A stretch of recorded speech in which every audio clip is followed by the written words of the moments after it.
Hi viewers, welcome to my channel. So in this video I am going to discuss about one of the topics related to quantitative aptitude, that is nothing but averages or arithmetic mean. So in this particular chapter, we are going to have the data. So the numbers are collected in the form of data. So those we call them as observations, right? So for these observations we are going to find out the average, or we call it as mean.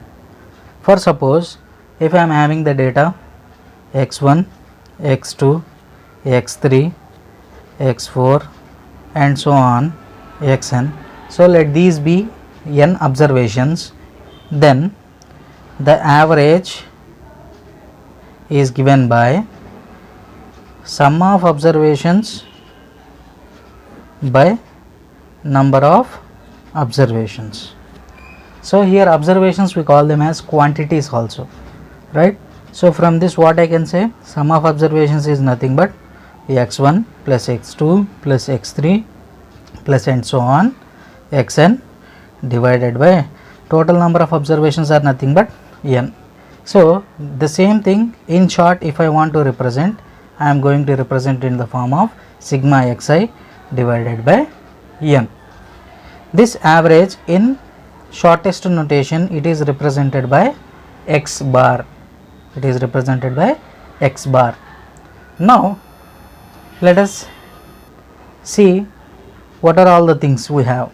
See, average in short I can write it as A is equal to S divided by n. Average is nothing but sum of observations by number of observations. See, on interchanging the positions, so by interchanging the positions what I can get, so sum of observations I can write it as average into number of observations. Sum of observations is equal to average into number of observations. Or the same way, if I want number of observations, so number of observations is given by sum of observations by average. So these three forms. So if you are given sum of observations and number of observations, they can then you can find out the average. The same way, when you are given average and number of observations, then you can find sum of observations, and when you are given sum of observations and average, then you can find out number of observations. So likewise you can make use of these three forms basing on the requirement of the question, right? Now let us go with the properties of the average, right? The first property. So let us see the first property. So what first property states is, see, if you are having n observations like this, so among these n observations, if one of my observation is xl and other observation is some xh, now this xl is my lowest observation and this is my highest observation. That means its value is the lowest and its value is the highest.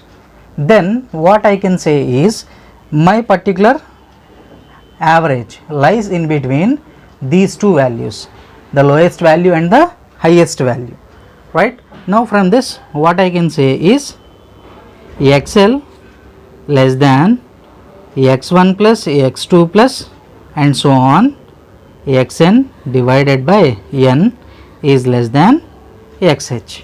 So in short, if you want to represent, I can represent it as xl is less than x bar is less than xh. So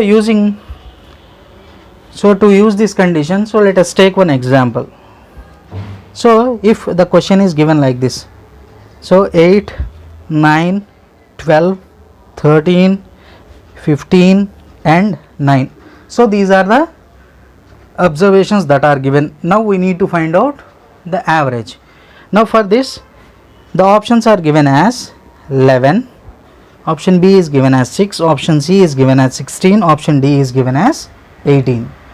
Now this particular property, so where and how we can use is, so if you observe these observations, so here the least observation is 8 and the highest observation is 15. So clearly from the lowest and highest observations, so we can eliminate the options. So what are the options that we can eliminate? So 6 will not come, so 16 will not come, and 18 also will not come. So directly, so without actually solving the problem, we got the answer. So what is the answer? It is nothing but 11. So let us see how it works. So in general, so how can you find the average? So directly by adding these values. So how many observations are given? 6. So if you add these values, so this add up to 66. So 66 divided by 6 is nothing but 11. So without actually calculating, by using this property, we have told that, so by eliminating the options, the answer is 11. Now let us see one more example. So if A is having 8 pencils, B is having 10 pencils, and C is having 15 pencils. So if these are the pencils that are contained by the 3 students, now the options are given as, so option A is 8, option B is 10, option C is 15, option D is lies between 9 and 15. Now, so what is the least value? So least value is 8, the greatest value is 15. So clearly, so one of the things that we can conclude here is the average lies in between 8 and 15. Now let us see by actually doing the problem. So how many observations are given here? 3 observations. So 15 plus 10, 25. So 25 plus 8. So 25 plus 8 is 33. So 33 divided by 3. So which is nothing but 11. But in the options, 11 is not given. So what would be the answer? So the answer would be D. So from this clearly, what I can say is, so using this first property, so whenever options are given, so we can eliminate the options and we can directly go for the answer. So if there are 2 options, then we need to go for the actual calculation, right?